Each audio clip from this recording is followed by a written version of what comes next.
You are now tuned into Then Radio. If you enjoy our videos, we ask that you consider joining our Patreon to support our channel. Don't forget to like and subscribe so that you never miss a new video. We hope you enjoyed today's episode, and as always, thank you for watching.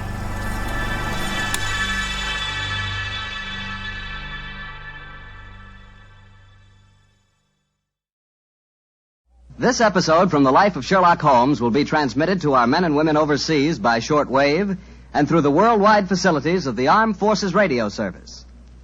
Petri Wine brings you Basil Rathbone and Nigel Bruce in the new adventures of Sherlock Holmes.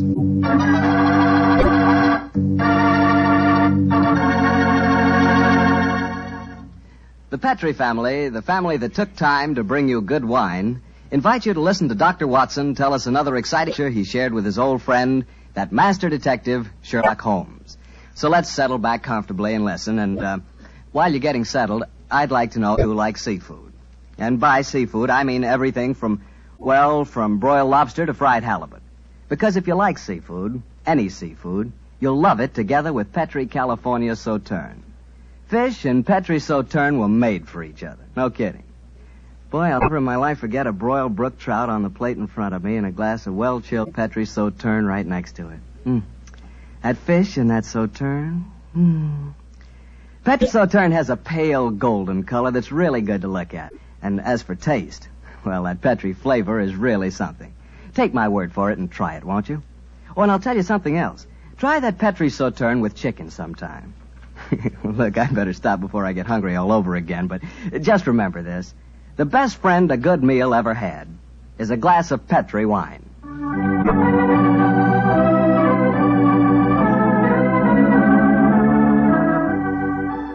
And now let's keep our appointment with the good Dr. Watson.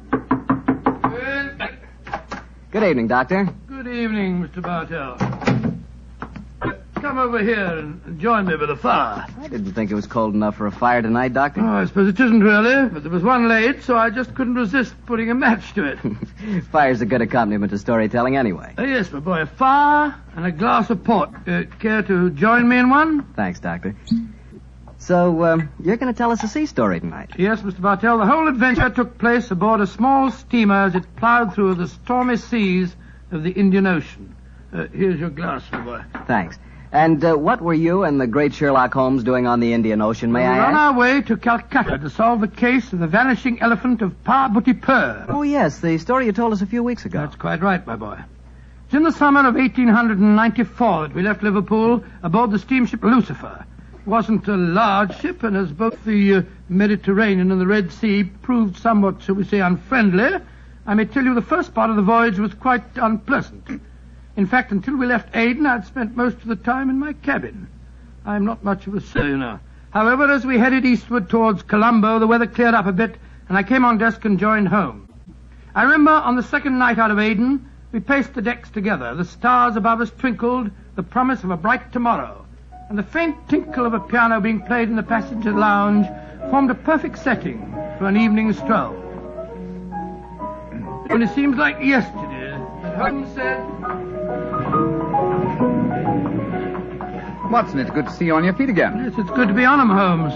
It's been a miserable trip for me so far. The captain told me tonight that we can expect good weather between here and Caravati, our next port of call. I thought Colombo was the next stop. And where is Caravati, whatever you call it? Anyway, I never heard of the place. It's a tiny island in the Indian Ocean. It's a British protectorate. Those are the only facts I was able to glean from the encyclopedia in the ship's library. Did you ask the captain why we're stopping there? No, I didn't. As we're traveling incognito, I felt it wiser not to ask too many questions. I find this incognito business something of a strain. Every time a steward calls me Mr. Hamish, I can't think who on earth he's talking to. Whereas I find myself answering to Mr. Mycroft almost automatically. By the way, old chap, now that you're going to mix with the ship's passengers, I suggest that you adopt a Scotch accent. It would seem more appropriate for Mr. Hamish, and I don't want anyone aboard to suspect our true identities. I'll do my best, but I must say, Holmes, I think you're being unnecessarily mysterious. Possibly I've been influenced by reading too many of your rather florid stories of our adventures together. My stories are not florid. They're all perfectly true. Oh, don't be angry with me, old chap. Don't be angry, please. By the way, you'll be interested to know that I've unearthed a little mystery aboard this boat. I trust you to do that. Where is she? I mean, what is... Oh. You observe that suite of cabins on the bridge deck above us? Yeah? What about them? Well, I've been watching them during my nightly strolls for the past 2 weeks.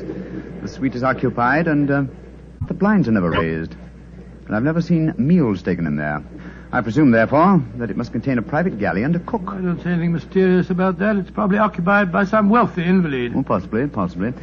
Another interesting fact is that the occupants are not entered on the ship's passenger list. It all sounds very mysterious. There's probably a perfectly simple explanation for it. In any case, you must save your energies for the problem that awaits us in India. You're Mr. Mycroft now, remember that. I will, Mr. Hamish. Mr. Mycroft? Yes, Mr. Hamish? Would you care to join me for a wee drop of brandy in the smoking room? Mr. Hamish, I shall be delighted.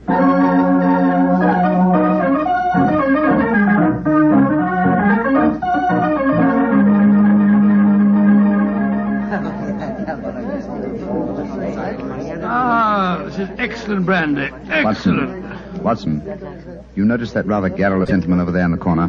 You mean the one at the table with the oriental-looking fellow? Yes, the talkative man is the ship's doctor, but I haven't seen the other gentleman before on this voyage. I wonder if he's an occupant of the mysterious suite on the bridge deck. Let's go over and talk to him, shall we? And remember the accent, Mr. Hamish. And so, Verda, when we landed at Colombo, I decided to take Mrs. Abbott for a moonlight rickshaw drive through the cinnamon gardens. Did you gentlemen want to see me? If you'll excuse us, Dr. Harris, my friend Mr. Hamish and I were having a little argument, and we thought that perhaps you might be able to settle it for us. An argument? Oh, I love a good argument.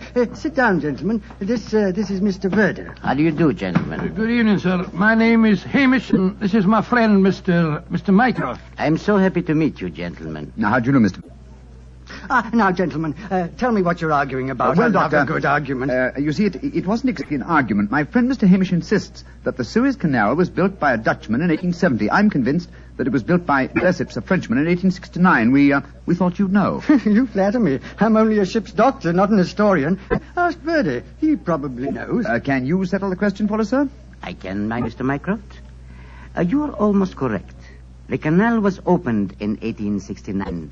Though its construction began 10 years previously. De Lesseps, a French engineer, was in charge of the operation. There is a statue of him in Port Said Harbor, built to commemorate his skill and enterprise. Much obliged to you, Mr. Vera. Hamish, I think that I win my bet. Aye, Mycroft, I'm afraid you do, if you're sure of your facts, Mr. Werner. I'm sufficiently sure of them, Mr. Hamish, to venture a small wager myself. No. I think I'll not make any more bets on the subject, thank you. Well, gentlemen, if you will excuse me, I shall return to my cabin now. Oh, don't go. No, don't go, sir. You'll make us feel as if we'd driven you away. Oh, not at all, Mr. Hamish. I enjoyed meeting you both, but I have some letters to write. Good evening, gentlemen. He's a charming person. Charming and extremely knowledgeable. Bit of a bore, if you ask me. You two fellas enjoyed your trip? I'm just beginning to. It takes a little time to get my sea legs, you know. Dr. Harris, how long have you been on this ship? 4 years. This is the third trip east on the Lucifer. Uh-huh. Why? Well, there's something that puzzles me on board this ship. I'm assured that you would explain it to me. And what is it? Well, the suite of cabins on the bridge deck, who occupies them? Wouldn't you like to know? Aye, Doctor, we would, and that's why my friend asked you. Well, I'll tell you. Though it's supposed to be a secret. But there'll be no harm in telling you now, for we're dropping anchor off the island of Cavarati in the morning. In that suite of rooms is the Rani of Cavarati herself. She has her own staff of servants and everything. What do you think of that? Oh, how very interesting. And is the Oriental gentleman who left the table when we arrived part of our entourage? He is, sir. He's the sort of Prime Minister of Cavarati. This whole trip of theirs is very hush-hush. Rani returning to her country, afraid someone might make an attack on her life. Have to keep it all hush-hush.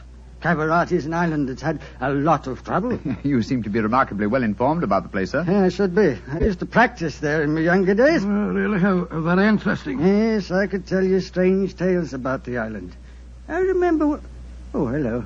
See that fella coming into the lounge? You mean the big man with the grey hair? Yes. That's Sir Christopher Wyatt. Owns all the tea plantations on Cavarati. He's a dull fella, but I'll call him over. Wyatt, come over and join us. Be careful. He'll talk your head off if you give him half a chance. Draw up a chair, Wyatt. We were just talking about Cavarati. It seems to me that would be a good subject to keep away from. At least till after tomorrow, Harris. What do you mean? You know perfectly well what I mean. I should have thought that after your own experience on Cavarati, you'd have learned a little discretion. You're talking like a schoolmaster, Wyatt. Why don't you just sit down, have a drink, and be friendly? Thank you. I prefer my own company. Pompous ass.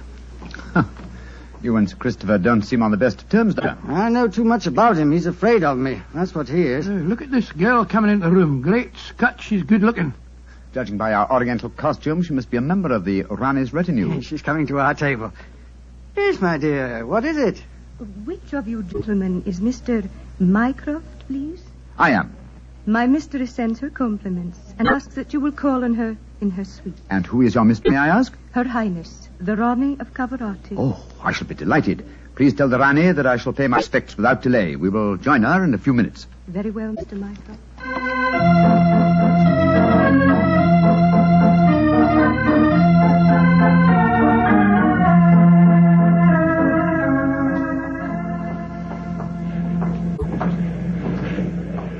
You know, Holmes, this is pretty exciting. The girl that just brought us the message was a stunning creature.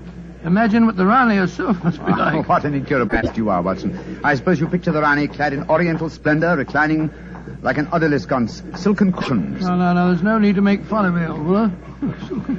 Ah, here we are at the cabin. Ah, it is you, gentlemen. Follow me, please.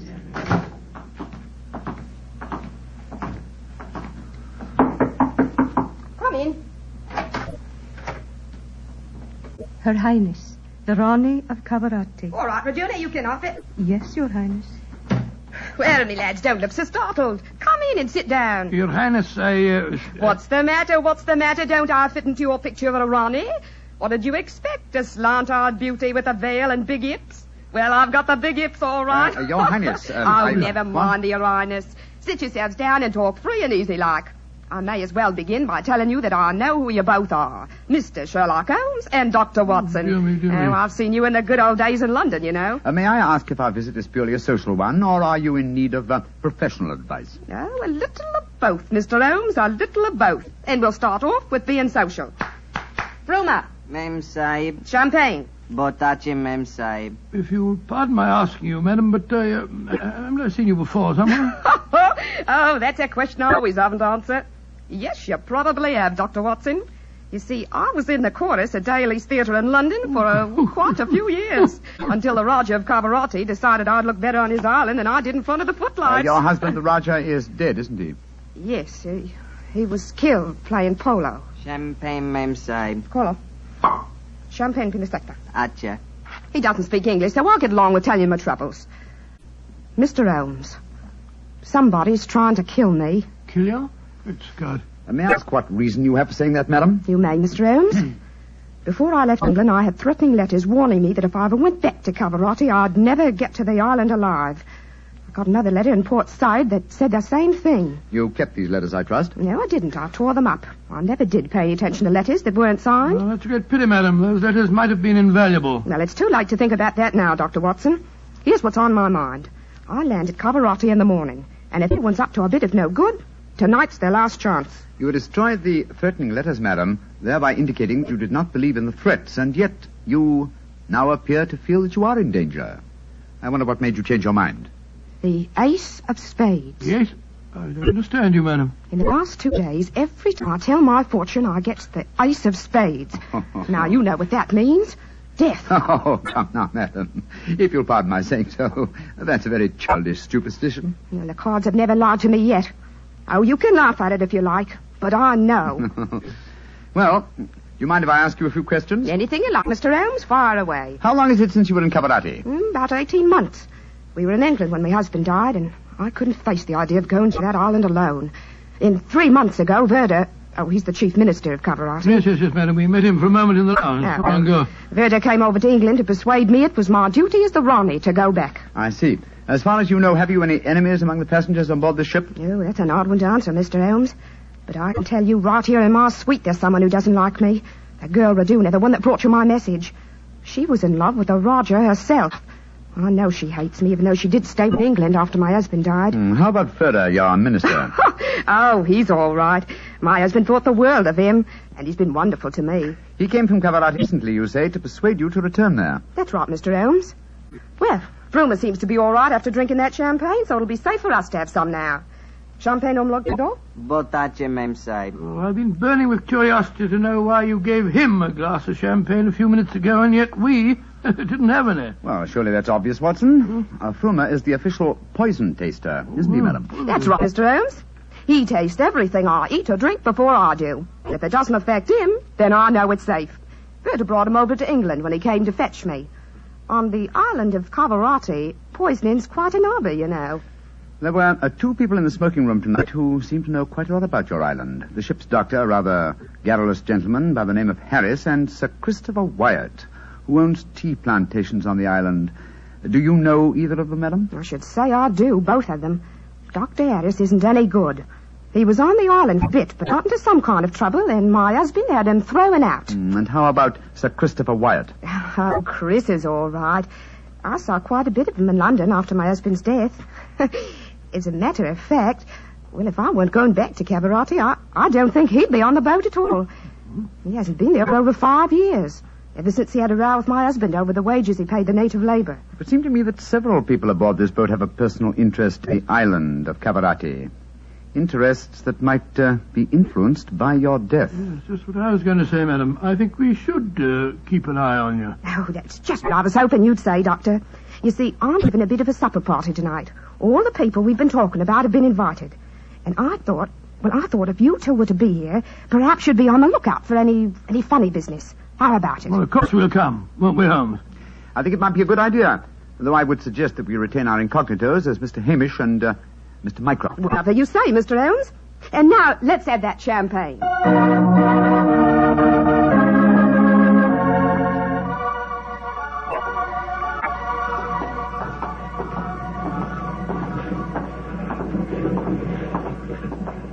You know, Holmes, I remember the Raleigh when she was in the course at Daly's. She looked stunning in tights. There was one night I... Yes, no time, old chap, if you don't mind. At the moment, there's a question I want to ask you. Oh, sir? Is your medical bag fully equipped with all the antidotes to poison? Poison? It's ridiculous. How could the Raleigh be poisoned when she has a poison taster? My dear Watson, you mustn't... What the blazes is that? Come on, Watson. That cry came from the companionway. There are 2 figures struggling by the rail there. Good heavens! One of them has pushed the other down the companionway.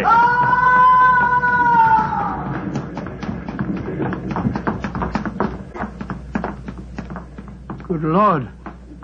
His skull smashed in. I'm afraid that he... What's happened? Sir Christopher Wyatt. What are you doing here? I was taking a stroll. I heard a yell from this direction and came here as fast as I could. Great Scott, this fellow's bleeding badly. We must get the ship's doctor. It's hardly necessary, I fear, Sir Christopher.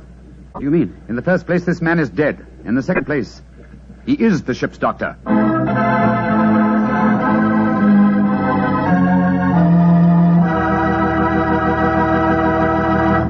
We'll hear the rest of Dr. Watson's story in just a second, so I'm just going to ask you to do one thing for me.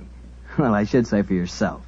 Tomorrow night, if you're having meat or any meat dish for dinner, why not open up a bottle of Petri California Burgundy? That wonderful, rich, red Petri Burgundy will turn your dinner into a real feast. You see if it doesn't. Because there's nothing like a good wine with good food. And I know you really gets good food, and I know that Petri Burgundy is a good wine. In fact, it's a perfect mealtime wine. Try it and see.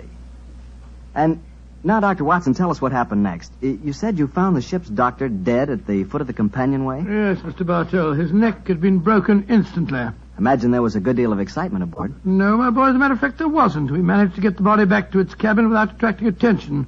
Holmes, after revealing his true identity, was able to persuade the captain to hush up the killing until after the Raleigh's party had taken place. Oh, he didn't want to scare the murderer, I guess. What happened next, Doctor? Holmes and I returned to our cabin to dress for the party. Holmes, I remember, was in a state of suppressed excitement. He spoke quietly and deliberately. Watson, surely it's obvious why the doctor was murdered. Well, it isn't obvious to me. It's elementary, my dear fellow. If you are planning a subtle murder by poison, how wise to remove the one man who might save the victim's life, a doctor. Oh, you keep harping on poisoning. It seems to me that to be the last way a murderer would try to dispose of the Rani. Everything she touches is first tested by the poison tester. Exactly. That's why I call it a subtle murder attempt. Didn't you notice the physical attributes of Frumer, the poison tester? Which in particular, Well, Holmes? his unusually glossy hair, his remarkably clear complexion, his plump figure. Look here. Just tell me one thing, will you? What's that? I presume that in your medical bag you have a supply of magnesia. Naturally. Do you also have hydrated ferric oxide? Yes, I do. Splendid. Then be off to the party. Oh, funny things to take to a party, I must say. That's true, my dear fellow, but I'm afraid that this party may not prove as convivial as the Rani thinks.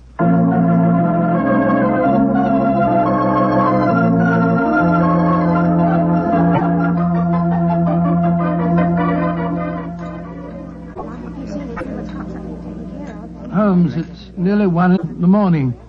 Everything seems to be going splendidly. It seems to be, Watson, but keep your eyes on the Rani. Yes, I have been. The poison testers tested everything that passed her lips.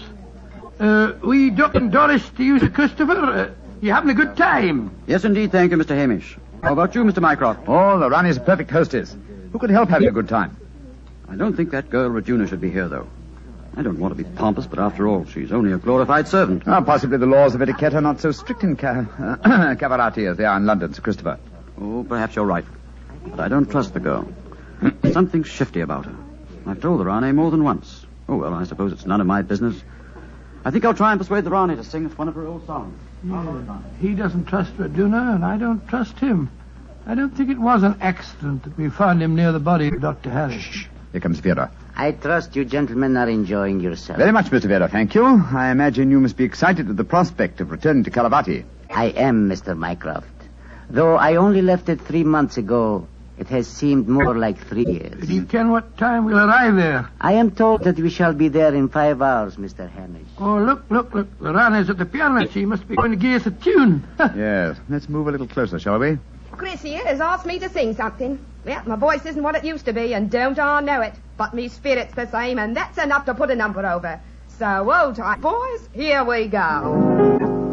My sweetheart's the man in the moon. I'm going to marry him soon.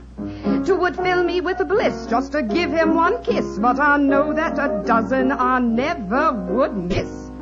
I'll go up in a great big...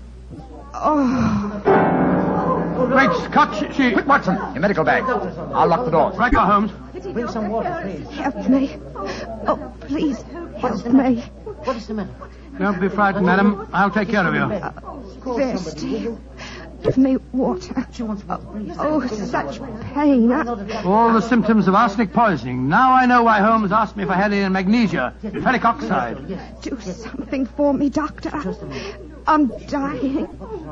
Don't worry, Your Highness. You're not going to die.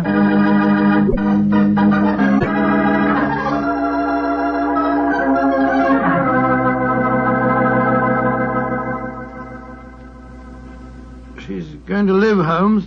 Ah, gracious me, I'm tired. It's touch and go there for a while, though. Well done, Watson, old chap. Well done. Now that she's out of danger, why can't we all go back to our cabins? It's nearly dawn, and we've been locked in here since 1 o'clock. We've no right to do this, you know. Possibly not, Sir Christopher, but there's a murderer in this cabin, and I don't intend to let him escape. Mr. Holmes, what happened? How could I have been poisoned when Frumer tasted everything first? Why wasn't he poisoned? For a very simple reason, Your Highness. The murderer has been conditioning Frumer for over a year. What do you mean? He's been feeding him gradually increasing doses of arsenic until he has finally become immune to the poison. Great Scott, I never thought of that. Frumer's glossy hair, his complexion, and stout figure are all typical of a person who consumes arsenic regularly. But who could have done it? Only one person had the opportunity. Well, tell us who that person is. No, not you, Sir Christopher, not you. For you haven't been on the island for years, whereas Frumer returned from Caravati but 3 months ago. Raduna has also been in London with her mistress for the past 18 months, remember? The answer is obvious. You did it, Verda. You brought the taster over when you came to fetch me. You'd prepared him for the year beforehand. Of course I did. No white Rana will ever rule over Cavarati. And you murdered Dr. Harris. Equally true. Mr. Holmes, give me the key to the door, please. Oh, no. What? Do not come near me. Oh. Please throw it on the floor. Do not hesitate. You see this revolver? I should have no compunction in using it, I assure you. How do you expect to escape, Vera? The key, please. Thank you. You'll never get away with this, Verda, you devil. But I shall. We are now in the harbor of Cavarati. I shall swim ashore and arrange your welcome, my dear Rane. Turn your backs, please. Turn them. Thank you. Goodbye. He's gone. Come on, Watson. After him. You have your revolver, Watson? Yes, but I didn't get a chance to draw it. He had me covered. Well, draw it now, old fellow. Aim for a leg or an arm and don't hesitate. There he is, up on the lifeboat. He's climbing up on the rail. Where is he? Where did he go? Out there on the rail above us, madam. He's going to dive. Give me that revolver, Dr. Watson. Quick. That's it. Come down off there, birder. Fools! Headless! Keep out of my bears! There he goes. He's dived. Madam, you shot to kill. Of course I did, Mr. Holmes. Remember that we're now in Cavarati waters, and that though I may not look like it at the moment, I am still the Ronnie of Cavarati.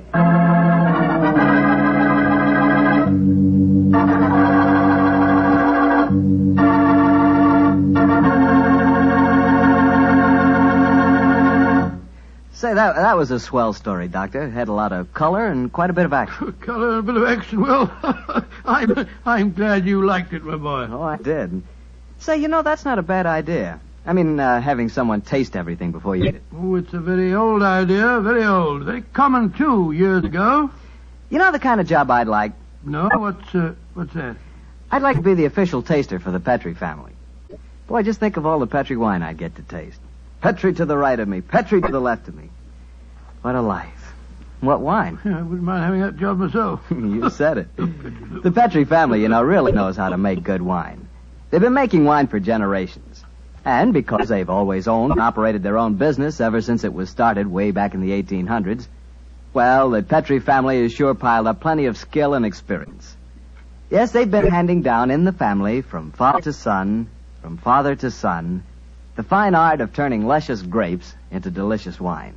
That's why you can't go wrong with any Petrie wine. It must be good, because Petrie took time to bring you good wine.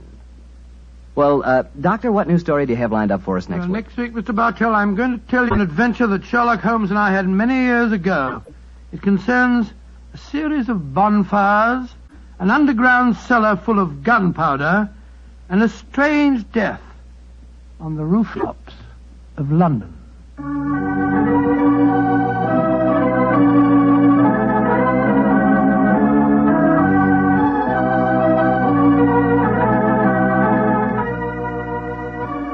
Tonight's Sherlock Holmes adventure is written by Dennis Green and Anthony Boucher and was suggested for an incident in the Sir Arthur Conan Doyle story, The Adventure of the Mazarin Stone. Mr. Rathbone appears through the courtesy of Metro-Goldwyn-Mayer, and Mr. Bruce through the courtesy of Universal Pictures, where they are now starring in the Sherlock Holmes series.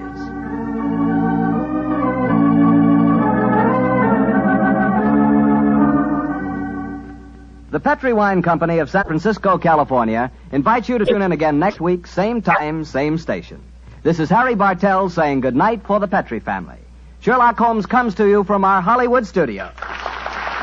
This is the Mutual Broadcasting System.